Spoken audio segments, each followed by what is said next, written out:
Hello everyone, very good evening to all of you. In this video we are going to learn more sentences depend on imperative sentences. imperative sentences के बारे में हमने ये discuss किया था कि imperative sentence order देता है, एडवाइस जब हम करते हैं दैट इज़ imperative sentence, हम किसी को सजेशन देते हैं that is imperative sentence, prohibition हम किसी को मना करते हैं कुछ करने से या कहीं जाने say that is imperative sentence. तो इम्परेटिव सेंटेंस एकदम बेसिक से सेंटेंस का एक बेस होता है। आप एक वर्ड में अगर कोई सेंटेंस ख़त्म कर सकते हैं तो वो इम्परेटिव सेंटेंस में ही आता है। जैसे आप उस वीडियो में हमने ये डिस्कस किया था कि किसी से आप कह रहे हैं जाओ, अगर आप किसी को बोल रहे हैं गो विच मीन्स यू इसमें हिडन है, यू आप इसमें लिखो यू गो। आप किसी के तरफ अगर फेस करके किसी की तरफ इशारा करके आप उसको बोल रहे हैं गो, तो विच मीन्स आप उसी को बोल रहे हैं और इस वजह से यू इसमें छिपा हुआ होता है। तो यू इसमें एक इकलौता सब्जेक्ट होता है इम्परेटिव सेंटेंस में, और यू के बाद जो हम मेन वर्ब की फर्स्ट फॉर्म लगाते हैं, यानी हम कुछ भी उसको कह रहे हैं करने के लिए। वैसे अगर हम गो की बात करें तो गो एक वर्ब है और गो मेन वर्ब की फर्स्ट फॉर्म है, लेकिन वर्ब से अगर हम थोड़ा सा डिफरेंट सोचते हैं, अगर हम किसी से कहते हैं गो, किसी से पूछते हैं कि गो का मतलब क्या होता है, तो वहाँ पर गो मतलब हो जाएगा जाना। लेकिन अगर हम किसी से पूछते हैं कि किसी से पूछते नहीं, किसी को कहते हैं डायरेक्टली गो, तो वहाँ पर उसको हम डायरेक्टली कह रहे हैं कि तुम जाओ, विच मीन्स यू गो।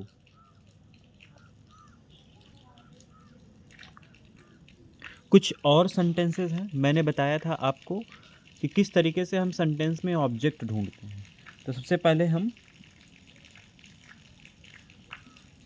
कुछ सेंटेंसेस लिख लेते हैं, उसके बाद हम आपको ऑब्जेक्ट का पता लगाते हुए, मेन वर्ब का पता करते हुए हम लोग सेंटेंस को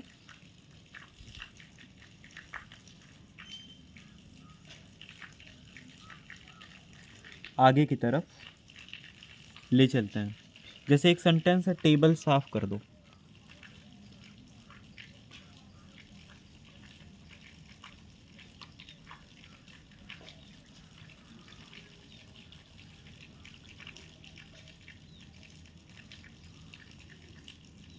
दूसरा सेंटेंस है हाथ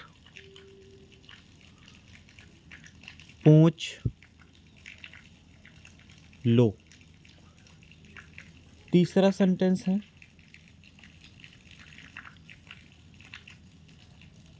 अपनी पैंट पहन लो। चौथा सेंटेंस है कुछ स्वादिष्ट पकाओ, कुछ स्वादिष्ट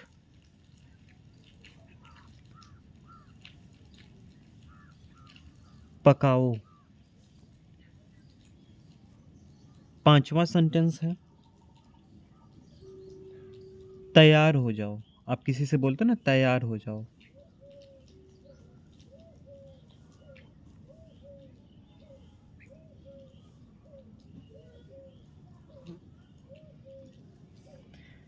किसी से आपने कहा कंघा कर लो।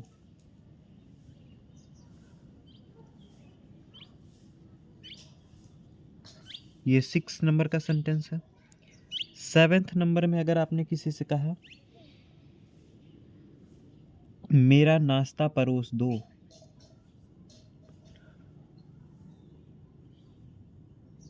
नाश्ता परोस दो। 8th में अगर आप देखते हैं आकर फर्श पर पोछा लगा दो,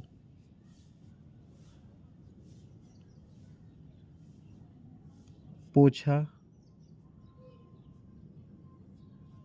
लगा दो।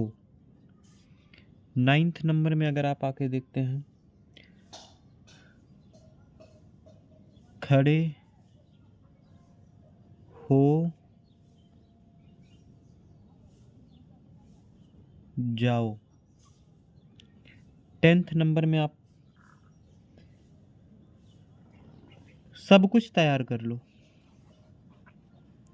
सब कुछ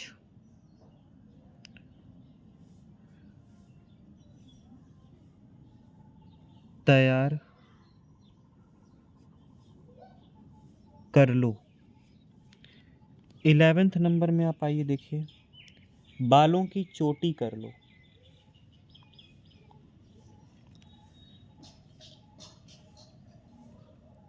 बालों की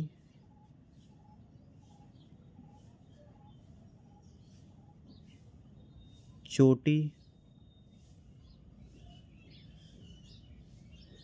कर लो।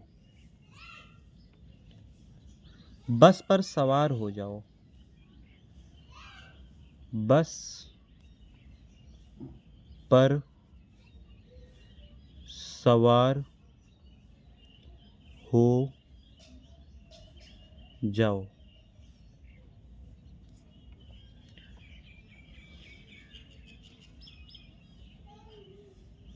चाय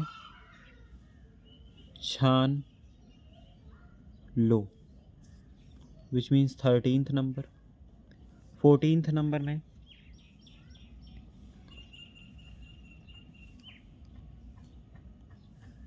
आटा छान या चाल दो। 15th नंबर पे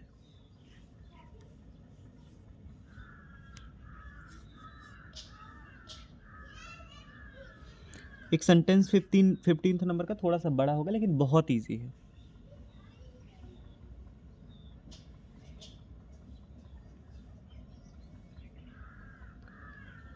कपड़े धो लो। कपड़े धोने के बाद का प्रोसेस है खंगाल लो। खंगाल लो। उसके बाद का प्रोसेस क्या है? निचोड़ लो। निचोड़ लो। उन्हें फैला दो। उन्हें फैला दो। That is very easy. कुछ भी नहीं, बिल्कुल इम्परेटिव के रूल के अकॉर्डिंग हम करेंगे, बहुत आसान है। आइए इसको सॉल्व करते हैं वन बाय वन। सबसे पहले इसमें हम ना मेन वर्ब देखते हैं कि क्या इसमें मेन वर्ब क्या है। सबसे पहले उसको देखते हैं कि मेन वर्ब इसमें क्या क्या है। तो यहाँ पे साफ करना, आप किसी से कह रहे हो साफ कर दो, साफ करना विच मीन्स क्या, ये आपका मेन वर्ब है। पोंछना क्या हुआ, ये आपका मेन वर्ब है। पैंट को पहन लेना, ये आपका मेन वर्ब है।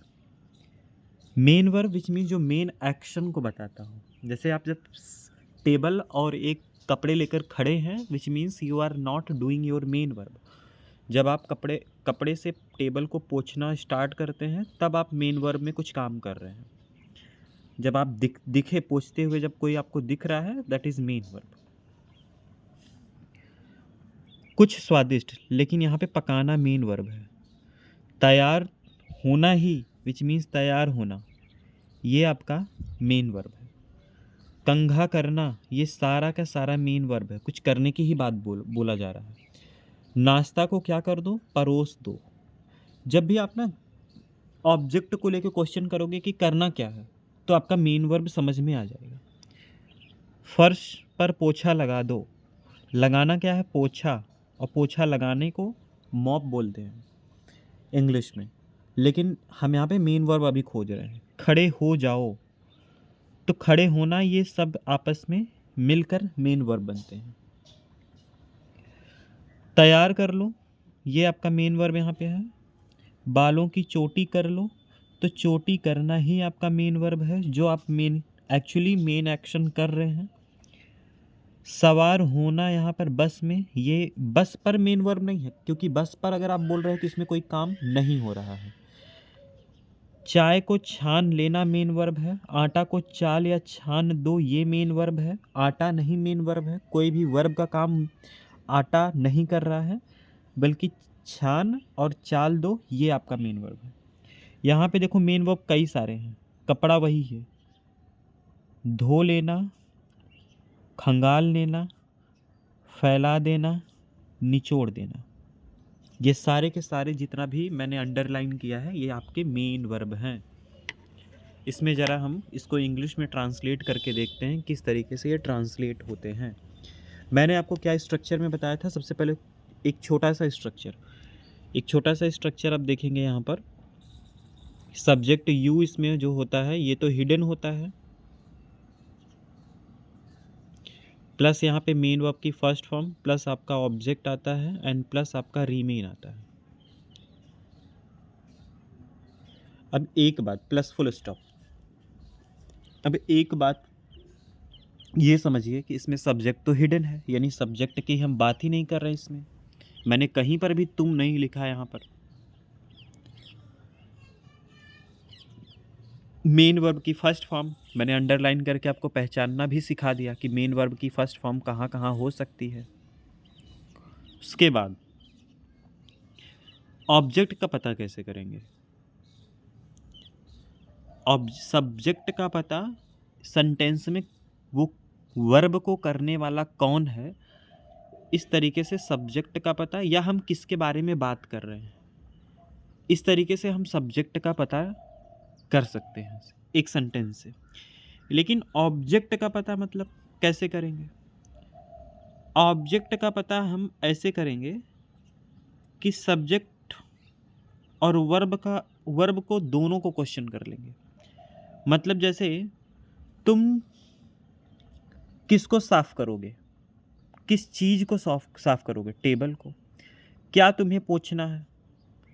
हाथ को। ये सारे ऑब्जेक्ट इस तरीके से आपको मिल जाएंगे। किसी किसी में आपको ऑब्जेक्ट नहीं भी मिलेगा।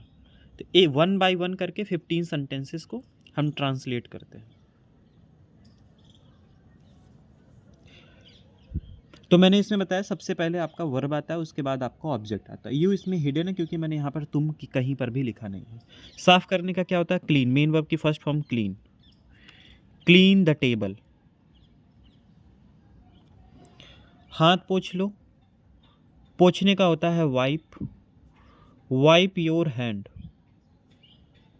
अब जिससे बोल रहे हैं हम उसी का हाथ पोंछने के लिए कह रहे हैं। हम ये तो बोलेंगे नहीं कि मेरा हाथ पोंछ दो। हाथ पोंछ लो यानी कि हम उसी को बोल रहे हैं, तो उससे उसका हाथ पोंछने के लिए यहाँ पे योर आता है। वाइप योर हैंड, या हैंड्स लगा लो अगर दोनों हाथ पोंछना हो तो। योर यहाँ पर क्या है? योर बेटा यहाँ पर कोई प्रोनाउन नहीं है, ये पॉजेसिव एडजेक्टिव है। प्रोनाउन और एडजेक्टिव के चैप्टर में इसे हम डिटेल में पढ़ेंगे। अपनी पैंट पहन लो। अब कोई चीज़ जब आप कोई कपड़ा शरीर पर डाल रहे हो, पहन रहे हो, हमेशा वियर नहीं कर रहे होते हो, कुछ चीज़ें आप शरीर पर अपने डाल रहे होते हैं,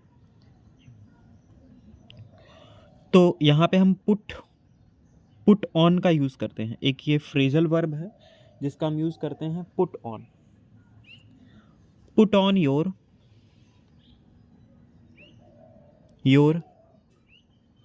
पैंट्स और ट्राउज़र। पैंट्स और ट्राउज़र्स। अब ये जो पैंट्स है, ये पैंट्स क्यों लिखा जा रहा है? ये पैंट नहीं होता है बेटा। आपका जब भी ट्राउज़र होता है या पैंट होता है तो वो दो इस तरीके से होता है, पैंट या ट्राउज़र, कुछ इस तरीके से होता है। तो ये जो दोनों पैर का है, तो दोनों को मिला के ये प्लूरल की तरह रिजेंबल होता है, but act like a singular noun, लेकिन ये प्लूरल नाउन की तरह लिखा जाता है। कुछ स्वादिष्ट पकाओ। सबसे पहले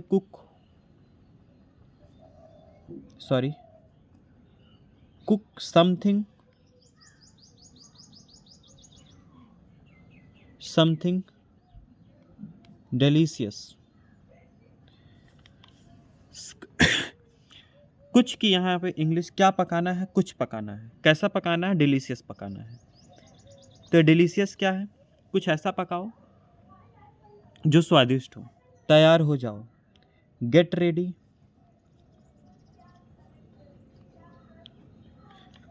कंघा कर लो, कॉम्ब योर हेयर। मेरा नाश्ता परोस दो। परोसने की इंग्लिश क्या होती है, सर्व माई। और नाश्ते की इंग्लिश होती है ब्रेकफास्ट।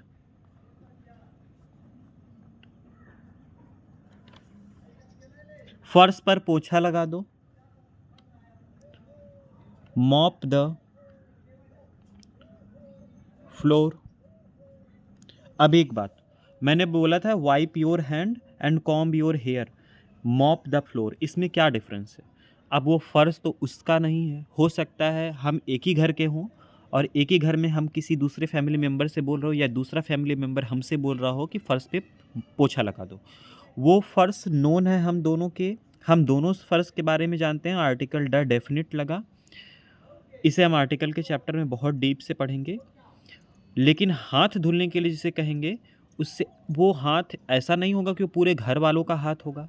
जिससे कह रहे हैं हम उसी का हाथ धुलने के लिए कह रहे हैं, या किसी दूसरे का हाथ धुलने के लिए कोई छोटी बच्ची है तो हर हैंड्स लगाएंगे। कॉम्ब योर हेयर, अपने हेयर को कंघा कर लो यानी कंघी कर लो। या कॉम्ब माई हेयर, यहाँ पे हम लगा के बोलते हैं इस वजह से पॉजेसिव एडजेक्टिव कि हमें ये पता चल जाए कि किसके हेयर को एक्चुअली में कंघी करना है। लेकिन फ़र्श किसी का नहीं होता, एक घर में फ़र्श हर एक फैमिली मेम्बर का होता है।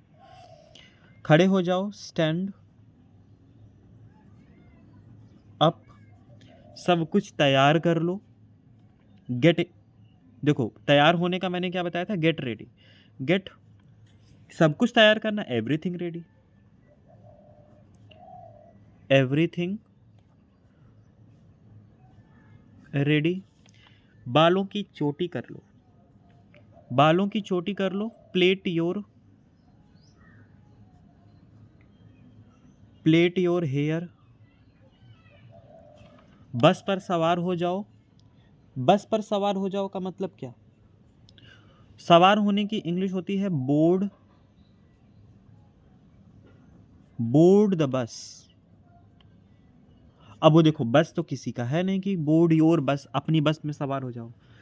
बस एक ऐसी चीज़ है जो कई सारे लोग मिलके एक ही बस में बैठते हैं, अलग अलग जगह से लोग बैठते हैं, तो वो किसी का नहीं है। इसीलिए मैंने यहाँ पे पॉजेसिव एडजेक्टिव जैसे कि हिज, हर, योर, माई, दियर, इन सब का यूज़ हमने नहीं किया है। चाय छान लो, स्ट्रेन। चाय छानने के लिए बेटा स्ट्रेन वर्ड यूज़ होता है, स्ट्रेन द टी। अब वो चाय भी किसी एक पर्टिकुलर व्यक्ति का नहीं है, इसीलिए पॉजेसिव एडजेक्टिव का यूज़ हम नहीं कर रहे हैं। आटा छान या चाल दो तो sift the flour, sift the flower.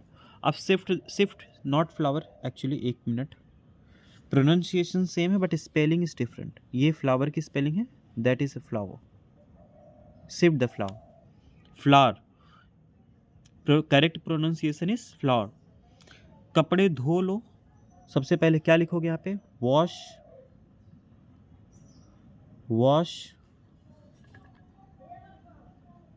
The clothes.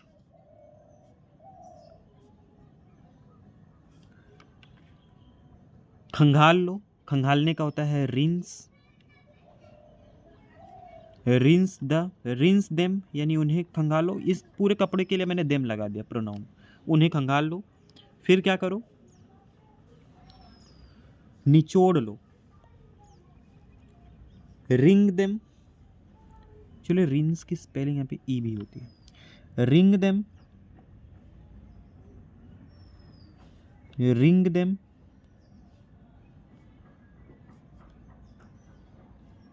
फिर क्या करो, स्प्रेड देम, या एंड स्प्रेड देम लगा लो, कोई बात नहीं। स्प्रेड मतलब फैला दो, नहीं, स्प्रेड देम।